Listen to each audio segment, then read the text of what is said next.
आरोग्य भारती के हमारे शीर्षस्थ पदाधिकारियों का विशेष आभार कि उन्होंने अवसर दिया। असल में नेचुरोपैथी एक ऐसा विषय है जो अगर आत्मसात कर लिया जाए और उसके अनुसार प्राकृतिक जीवन जीने का प्रयास किया जाए तो हमारा जो लाखों करोड़ रुपए का व्यय है चिकित्सा पर, उसको कम किया जा सकता है। और ये कोई कल्पना नहीं है।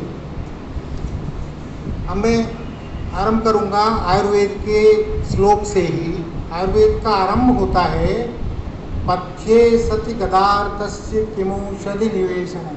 सारे आयुर्वेद के मनीषी बैठे हुए हैं। यदि पथ्य सही है तो औषधि की आवश्यकता क्या?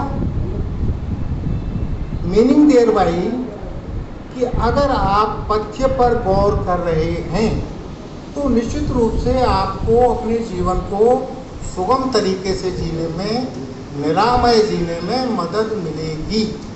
और यदि आप अपने आहार को पूर्णतः प्राकृतिक कर लेते हैं, जो कि लगभग असंभव है आज के समय में, बहुत सारी परेशानियां होती हैं आने जाने में या घर में भी, या तरह तरह के प्रदूषण जिनकी वजह से विषमताएं हैं, तो भी हम 80-90% तक अपने को स्वस्थ रख सकते हैं। और जब स्वयं स्वस्थ रहेंगे तो आगे वो चेन है स्वस्थ परिवार, स्वस्थ ग्राम और स्वस्थ राष्ट्र।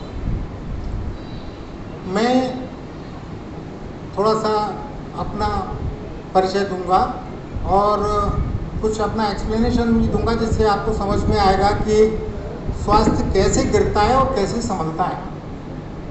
मेरे सिर पर आप बाल नहीं देख रहे हैं। तो मैं 19 साल की अवस्था में, जब मैं बीएससी में पढ़ रहा था, तब नेचुरोपैथी के संपर्क में आया। उससे पहले मुझे कोई ज्ञान नहीं था। ऐसे ही मुझे एक पत्रिका का, आरोग्य मंदिर गोरखपुर है, हमारे देश में बहुत बड़ा प्रतिष्ठान है और बहुत पुराना प्रतिष्ठान है। इस समय एम्स गोरखपुर से एफिलिएटेड भी है, अभी हुआ है। और ये भारत सरकार की स्वीकारोक्ति है कि नेचुरोपैथी के बिना अच्छा, सरल स्वास्थ्य और निरामय जीवन संभव नहीं। तो 19 साल की अवस्था तक मेरा खान पान बिल्कुल अनियमित था और गांव में मावा बहुत प्रयोग में लाया जाता है। तो मैं हाथरस का मूल निवासी हूँ, अभी मेरठ में बसा हुआ हूँ 15 साल से। तो मावे के पेड़े वहाँ बहुत बनते हैं और अच्छे बनते हैं। तो मैं एक दिन में 1 किलो खा जाता था। पता तो था नहीं कि क्या इसका दुष्परिणाम होना है। वो परिणाम बाद में जब मैं 50 साल का हो गया तब प्रकट हुआ, धीरे धीरे करके। क्या होता है कि जब आप इस तरह के आहार लेते हैं जो बहुत स्वाभाविक नहीं है, जो प्राकृतिक अवस्था में नहीं है। प्राकृतिक अवस्था में आहार वो है जो प्रकृति हमें दे रही है। प्रकृति ने क्या दिया हमें? दूध। हालांकि वो दूध भी बच्चे के लिए है, गाय, भैंस या मनुष्य, बच्चे के लिए दूध है। हम जोर जबरदस्ती करके दूध पी रहे हैं, इस पर बाद में चर्चा होगी। अब इसमें नेचुरोपैथी में जो बहुत सारे फैक्टर्स हैं उनका मैं प्रैक्टिकल एस्पेक्ट ही लूँगा। थ्योरी में जाऊँगा तो बहुत देर हो जाएगी। समय की सीमाओं का मुझे ध्यान रखना होगा। मुझे 15 मिनट दिए गए हैं, अगर 20 हो जाए तो क्षमा चाहूँगा। 4 महत्वपूर्ण स्तंभ हैं फूड एज मेडिसिन, जो मैंने अभी आरंभ में कहा। फूड को मेडिसिन के रूप में लेने का आशय ये है कि आप वो पदार्थ लें जिनसे आपके शरीर का पीएच मेंटेन रहे। आपका ब्लड क्षारीय है, बेसिक है नेचर में, अतएव आपको अपने भोजन को क्षारीय रखना पड़ेगा। अम्लीय और क्षारीय का इस तरह का हमें तालमेल रखना पड़ेगा कि आपका पीएच वैल्यू मेंटेन रहे, 8 के आसपास रहे। 7 नॉर्मल है, 7 से कम होगा तो अम्लीयता आ जाएगी शरीर में और बीमारियां डेवलप होना शुरू हो जाएगी। बीमार होना बहुत आसान है, और ठीक होना या ठीक रहना भी बहुत आसान है। इस बात को हृदयंगम करना चाहिए, खासतौर से हमारे आरोग्य भारती मंच को, और इस बात का प्रसार करने की बहुत आवश्यकता है। अब मैं अपने ही जीवन से उदाहरण देता हूँ कि जो कुछ मेरे साथ हुआ उसमें एक चीज़ ये भी हुई कि 50 साल का होने पर एक दिन अचानक मैं होटल में ठहरा हुआ था, तो मेरी धड़कन बढ़ गई काफ़ी ज़्यादा और नहाने घुसा था मैं, ऐसे ही लौट के मुझे बिस्तर पर गिर जाना पड़ा। डॉक्टर भी आने में आधा घंटा लगा। जब वो आ गए तो उन्होंने देखा कि पल्स इस समय 250 है। आधा घंटा पहले उन्होंने आकलन किया कि 250 के आसपास रही होगी। खतरनाक। खैर वो जांच वांच हुई, हार्ट की कोई दिक्कत नहीं थी। मैंने निर्णय किया कि चूंकि मैं नेचुरोपैथी का जानकार हूँ और मैं 19 साल की एज से ही अपनी चीज़ों को व्यवस्थित करने लगा था, हालांकि व्यवस्थित होने में देर हो जाती है और देर का ही परिणाम जो कुछ मैंने अभी बताया वो होता है। उस दरमियान मैंने बहुत सारे प्रयोग भी किए, खासतौर से मिट्टी के। गांव में ही पढ़ा, गांव से ही मैं अपना जो जॉब था ऑपरेट कर रहा था, या गांव बहुत ज़्यादा आना जाना रहता था। बुखार उतारने के लिए मैंने सबसे पहला प्रयोग अपने पिताश्री पर किया। अध्यापक थे, किसान का काम भी है, घर में खेती भी है, उनको बुखार था। तो मैंने पहला प्रयोग ये किया कि अच्छा आप लेट जाइए। उनके नाभि के चारों ओर, जिसको पेड़ू बोलते हैं, मैंने मिट्टी की पट्टी रखी। पीली मिट्टी गांव में मिलती है बड़े आराम से, उसमें कंकड़ पत्थर नहीं होना चाहिए, और उसी मिट्टी का लेप माथे पर किया, फोरहेड। लगभग 1 घंटे बाद में अपना पढ़ने में लग गया। 1 घंटे बाद मैंने देखा कि पिताजी हैं नहीं घर में। मैंने पूछा माँ को कि कहाँ गए, कि वो तो खेत पर चले गए। लौट के आए, मैंने उन्हें पूछा कि आप खेत पर क्यों गए, आपको तो बुखार था। तो कहाँ है बुखार? आप इस चमत्कार को समझिए।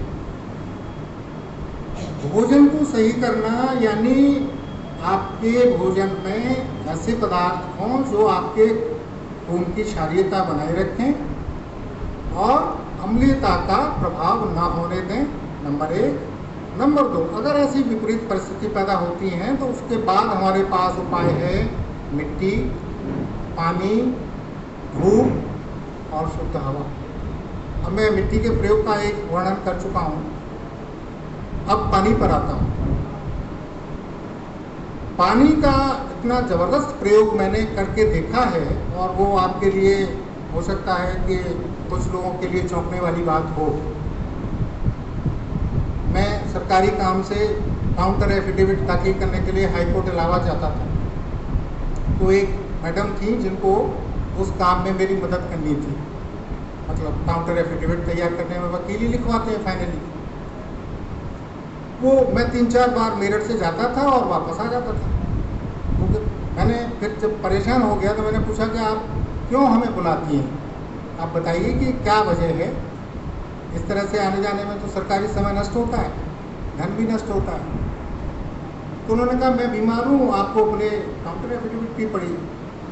तो मैंने पूछा कि क्या दिक्कत है, तो क्यों आप डॉक्टर हैं क्या, आप तो अफसर हैं, फिर ऐसी बात क्यों पूछ रहे हैं। मैंने कहा मैं डॉक्टर भी हूँ इसलिए आपसे पूछ रहा हूँ। खैर उन्होंने शेयर किया कि मेरे यूट्रस में ट्यूमर है। मैंने उनको निवेदन किया कि अगर आप धैर्यपूर्वक फॉलो करें तो आपको ऑपरेशन की ज़रूरत नहीं पड़ेगी। 42 mm का ट्यूमर था, 42 mm। वो उनका अगले महीने ऑपरेशन तय था, सर्जन ने डेट दी हुई थी। मैंने कहा आप कल से ही मेरे बताए तरीके से जीना शुरू करिए तो निश्चित रूप से आपको लाभ होगा, हानि की तो संभावना है ही नहीं। मैंने जो उपचार किया वो शेयर कर रहा हूँ, सभी के लाभ का है।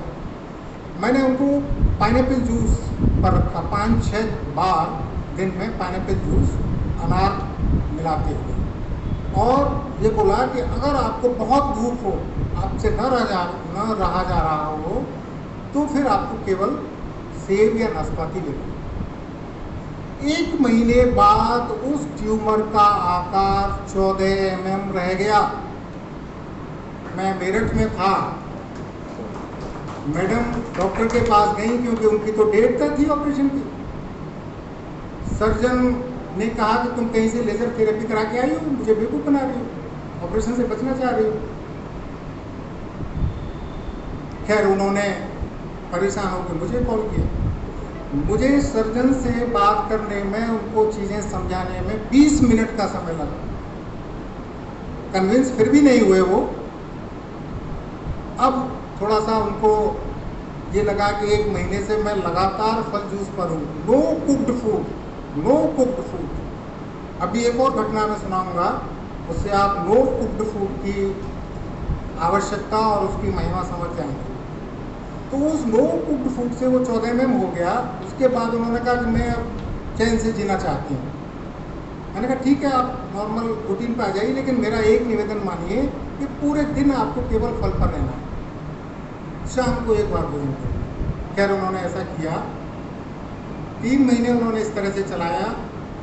फिर बाद के 2 महीने उन्होंने वही चीज़ रिपीट की जो पहले महीने की थी। She is almost healthy, tumour का पता नहीं है कहाँ है। अब आप इससे समझ गए होंगे कि दवा या ट्रीटमेंट, आधुनिक चिकित्सा प्रणाली का ट्रीटमेंट कितना अनावश्यक है। दवा आपके लिए नहीं बनी है, आपके लिए केवल आहार बना है। आहार भी वो जो प्राकृतिक रूप से है। कुदरत ने आपको फल दिए। हमारे पूर्वज आज से 2000, 3000, 5000 साल पहले क्या खाते रहते थे? हमारे वेदों, पुराणों, शास्त्रों में क्या वर्णन है? कंद, मूल, फल, 3 चीज़ों का नाम है। इनमें कहीं कुकिंग है क्या? कहीं नहीं है। अब आप कहेंगे साहब सब में छिड़काव आ रहा है, बड़ा दिक्कत है, मैं मानता हूँ। लेकिन अगर आप सेब का छिलका उतार देंगे या और कोई ऐसा फल जो हो जिस पर आपको शक हो कि छिड़काव हुआ है, उसका थोड़ा सा उपचार कर लेंगे पानी से धो के या कई बार गुनगुने पानी से धो के, तो निश्चित रूप से वो उसका जो वैसला प्रभाव है कम हो जाएगा। समाप्त तो नहीं होगा, कम हो जाएगा। मैंने एक थ्योरी डेवलप की है और उसका बहुत सफल प्रयोग रहा है। करीब 500-600 रोगियों का मैं उपचार कर चुका हूँ, जिसमें हाई बीपी, डायबिटीज़, किडनी के पेशेंट हैं, सारे ठीक हुए हैं।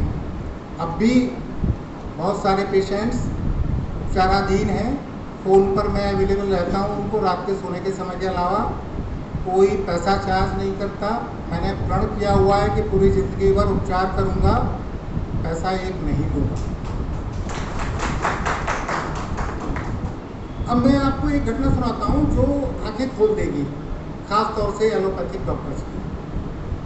मेरठ मेडिकल कॉलेज के professor medicine doctor SSL Srivastava, चूँकि वो थोड़ा सा नेचुरोपैथी के अनुयायी थे, तो हमारा उनके साथ बैठना उठना हो गया। चर्चा करते थे हम लोग, एक दूसरे के साथ अनुभव शेयर करते थे। उनके गुरु, मुझे उनका मिलने का सौभाग्य नहीं मिला है, लेकिन वो जीवित हैं, ऐसा मैं खोज रहा हूँ कि अवसर मिले और उनसे मुलाकात हो। श्रीवास्तव साहब की डेथ हो गई 73 की एज में, लगभग 3 साल पहले।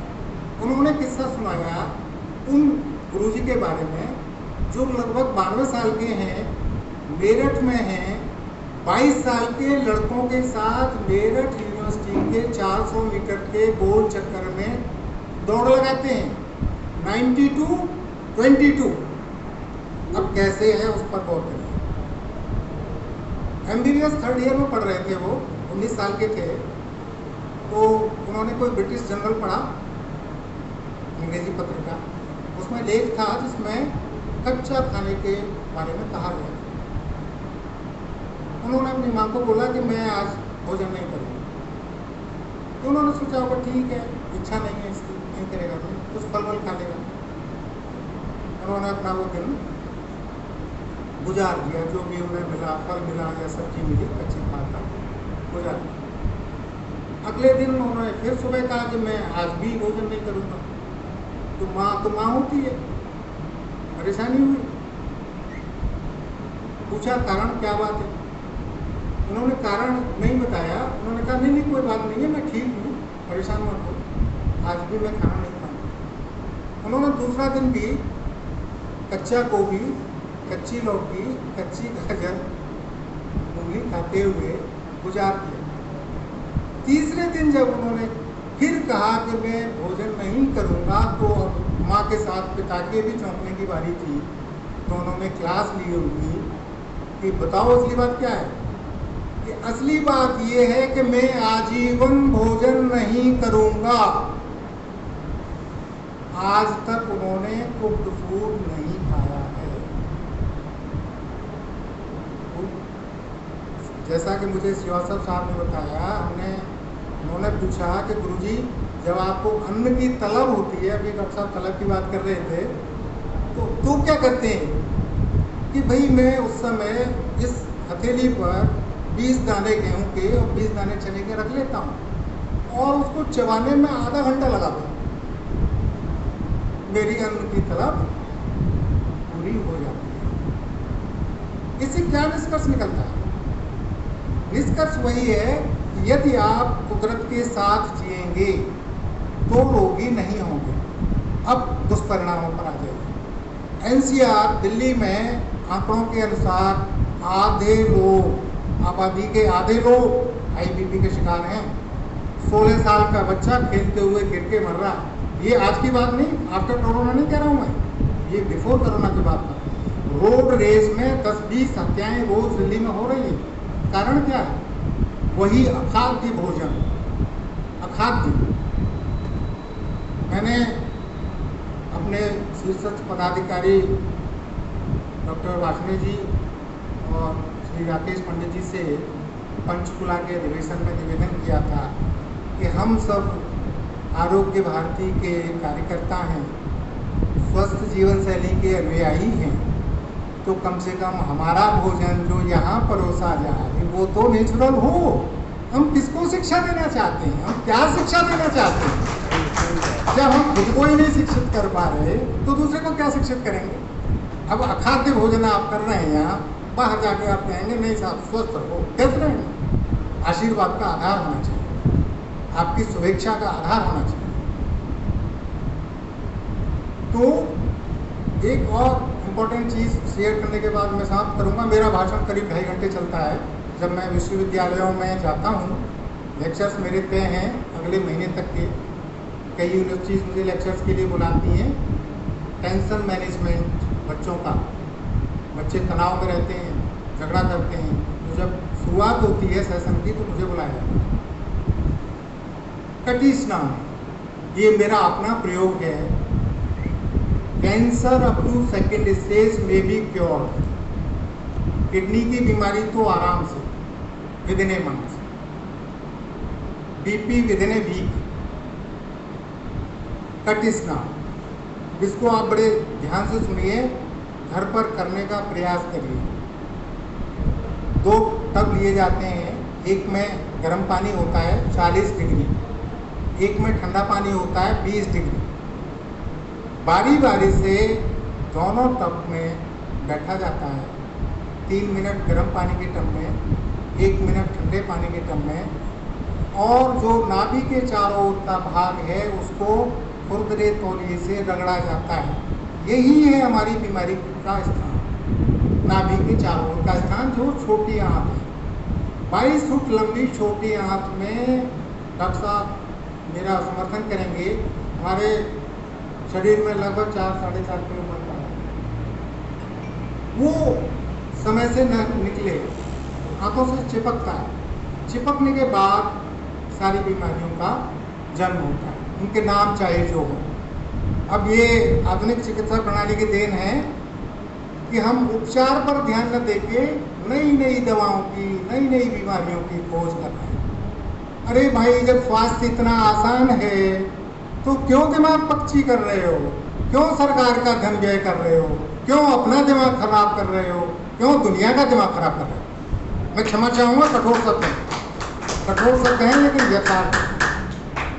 तो कटी स्नान की बात कर रहा था मैं। कटी स्नान करने से आपके सारे टॉक्सिक छोटी बड़ी आंख में जमा निकल जाएंगे।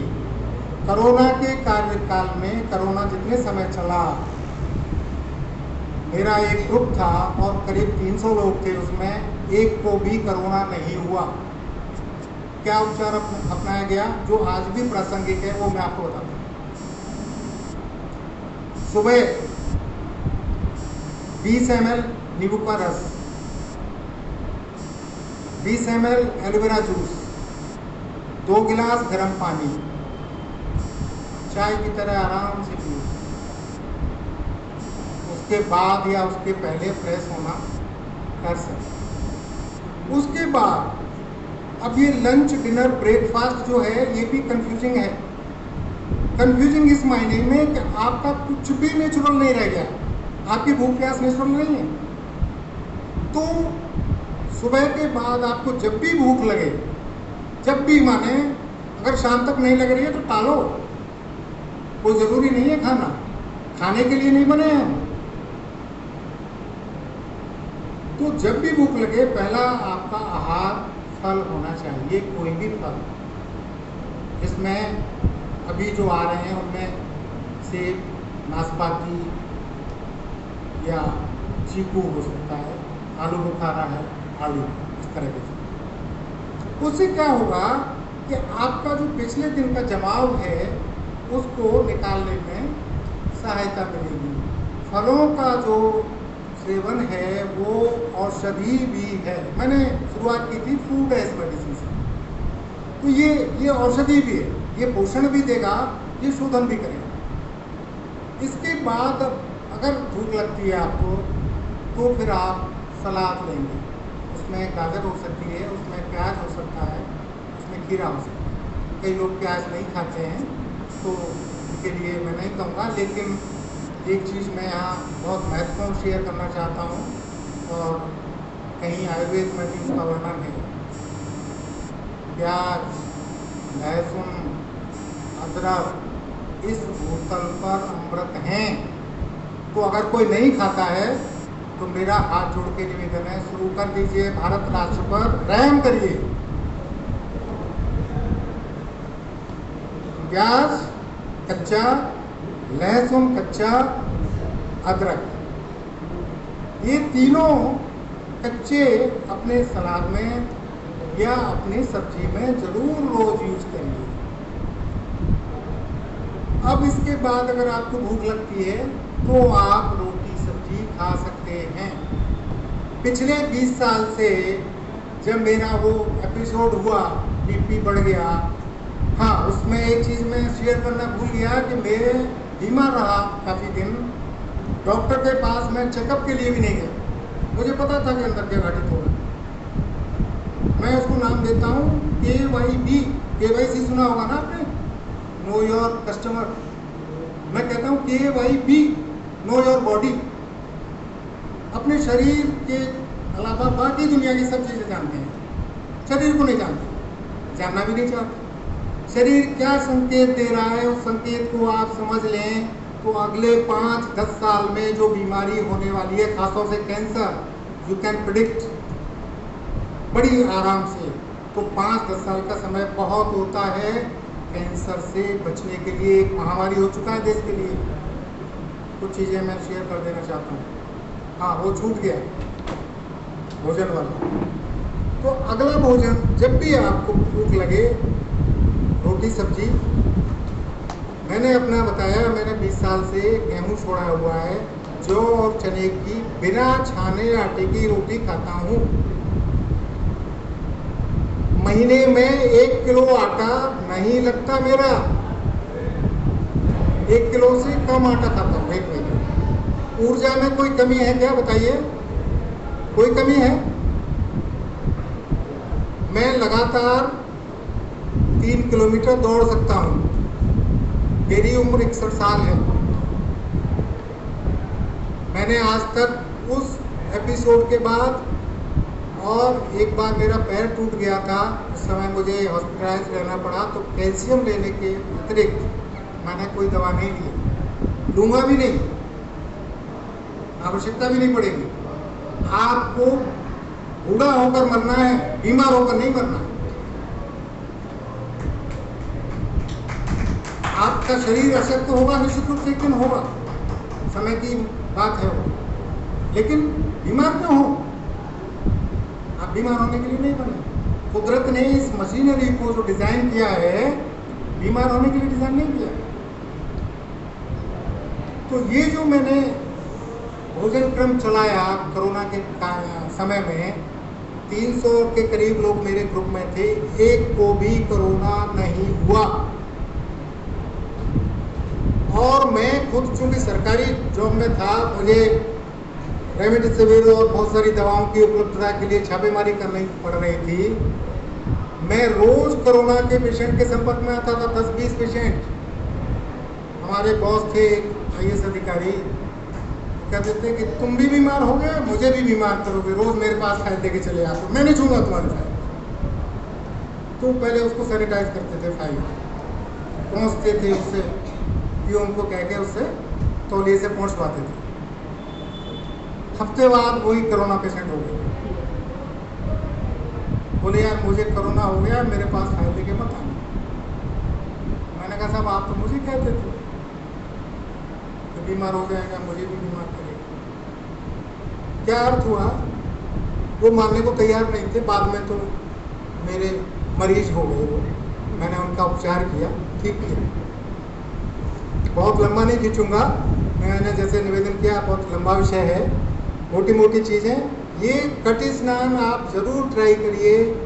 एक स्टील का टब बनाइए, खासतौर से मेरठ में तो एक सज्जन बनाते हैं और बहुत प्रयोग में आता है। एक प्लास्टिक का टब काफ़ी बड़ा लिया जा सकता है, उसमें कमर से लेकर जांघों के ये घुटने के ठीक ऊपर तक का भाग आपका डूबा होना चाहिए।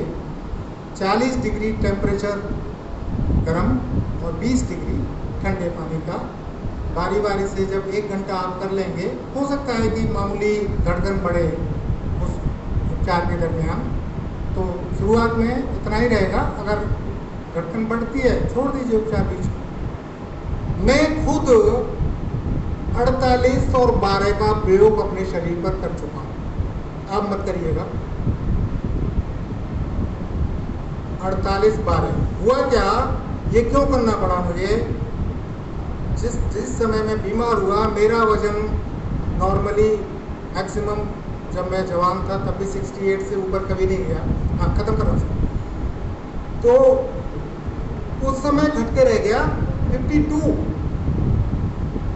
3 महीने के उपचार के बाद वो उन्हें उतना हो गया, कोई दवा नहीं। धैर्यपूर्वक सुनने के लिए आपका बहुत बहुत